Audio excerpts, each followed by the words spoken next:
Cae la presidenta de Perú y el Congreso impone un nuevo títere, caos total. Lo que acaba de ocurrir en Perú es, literalmente, la repetición de un mismo bucle político que el país no logra romper desde hace más de una década. Presidentes que caen, congresos que se blindan y un pueblo que sigue pagando las consecuencias de todo esto. La madrugada de este viernes, el Congreso peruano destituyó a Dina Boluarte por incapacidad moral permanente. Ese eufemismo tan útil para la clase política peruana sirve para disfrazar cualquier ajuste de cuentas entre las élites. La presidenta, como era de esperarse, fue invitada pero no concurrió, enviando su video mensaje, pero eso poco importó. La maquinaria parlamentaria ya estaba en marcha, y sus antiguos aliados del fujimorismo y de la derecha conservadora le habían dado la espalda. El poder cambió de manos una vez más, no por mandato popular ni por la expresión del pueblo en las urnas, sino por maniobras parlamentarias entre las distintas élites. La señora Dina Elcidia Boluarte Segarra fue convocada y no se presentó. En consecuencia, fue aprobada la resolución que declara la vacancia de la presidencia. Y lo más curioso de todo, lo más irónico, es que el nuevo presidente José Geri, un abogado con antecedentes judiciales y nula legitimidad social, promete ahora reconciliación nacional. Como si reconciliar fuese posible entre quienes se reparten el Estado a mordiscos y una sociedad que ya no confía en ninguno de estos políticos. Lo cierto es que Dina Boluarte nunca tuvo pueblo realmente. No lo tuvo cuando llegó al poder, no lo tuvo mientras gobernó, y no lo tiene ahora que se va. Llegó de rebote tras el autogolpe fallido de Pedro Castillo en diciembre de 2022, y desde el primer día traicionó la promesa de adelantar elecciones. Fue la continuidad maquillada de un sistema podrido desde el inicio. Se sostuvo gracias al pacto con el mismo Congreso que hoy la expulsa. Ese Congreso donde conviven el fujimorismo más rancio, los ultraconservadores de Renovación Popular y los caciques locales que compran votos y voluntades como quien cambia cromos. Durante meses se blindaron mutuamente. Ella les daba estabilidad y favores. Ellos la mantenían viva políticamente. Pero aquel pacto no fue abstracto. Se tradujo en leyes que blindaron la impunidad, en normas que favorecieron a congresistas con intereses mineros ilegales, en aumentos de presupuesto para las Fuerzas Armadas y la policía, instituciones convertidas en brazos del poder y en el archivo sistemático de acusaciones constitucionales. Fue una alianza mafiosa, sostenida en la corrupción y la conveniencia mutua. Ese pacto tenía fecha de caducidad. Cuando la violencia y el crimen organizado se volvieron imposibles de ocultar y la calle volvió a encenderse, decidieron que el cadáver político de Boluarte era más útil que su cuerpo en pie. Y ahí entró en juego el detonante simbólico y absurdo, el atentado contra la orquesta de cumbia Agua Marina en el Círculo Militar. Esa noche hubo disparos, 5 personas heridas y un clima de terror real. Sin embargo, aquel hecho traumático se convirtió en pretexto político. El Congreso aprovechó la conmoción para activar la vacancia express, presentando la tragedia como una justificación moral para romper el pacto que ellos mismos habían sostenido. No fue un episodio aislado, sino parte de una estrategia bien calculada. El fujimorismo, siempre atento a olfatear la debilidad, se sumó sin pudor. También lo hizo Alianza para el Progreso, que ha hecho de la supervivencia su única ideología. Los mismos partidos que blindaron a Boluarte durante casi 3 años ahora hallaron la excusa perfecta para abandonarla, justo cuando su cercanía comenzaba a amenazar su propia supervivencia electoral. Las encuestas mostraban desaprobaciones superiores al 98%, convirtiéndose en la presidenta con menor aceptación en el mundo. Los congresistas entendieron que seguir siendo vistos como socios de Dina sería su sentencia política. Necesitaban distanciarse, lavar su imagen, fingir independencia. Por eso hoy, quienes antes archivaron sus causas penales, se rasgan las vestiduras con falso fervor moral.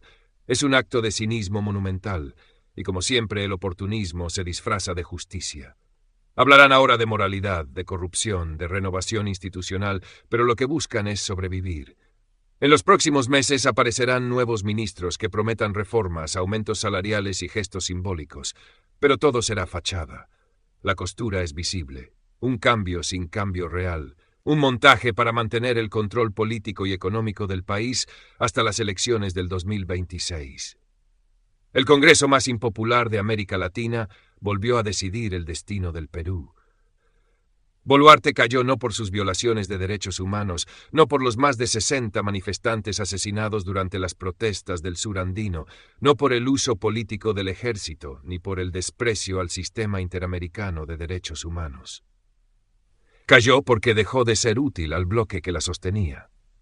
Esa es la verdad incómoda. En el Perú no cae quien comete atrocidades, sino quien deja de servir a las élites. Porque si los crímenes, la corrupción y la represión fueran motivo suficiente, hace rato habrían caído muchísimos. Dina Boluarte fue una figura fría, tecnocrática, funcional a los intereses de Lima. Mientras reprimía a campesinos y estudiantes, los medios capitalinos la elogiaban por mantener el orden. Mientras los cuerpos de los jóvenes se acumulaban en Puno, Arequipa o Juliaca, los analistas televisivos hablaban de gobernabilidad. Y mientras sus ministros justificaban las masacres, los grupos empresariales celebraban la estabilidad de los mercados.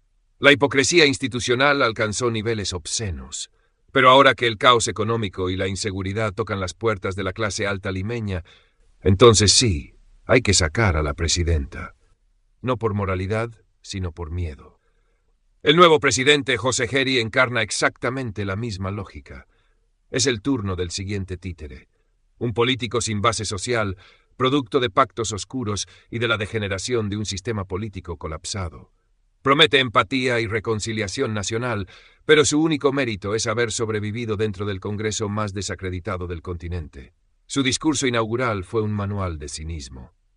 Hablar de reconciliación en un país donde los campesinos entierran a sus hijos baleados por el Estado y donde los corruptos son liberados en nombre de la estabilidad es una obscenidad. Pero ahí está, sonriente, jurando sobre la Constitución que su propio Congreso pisotea cada semana.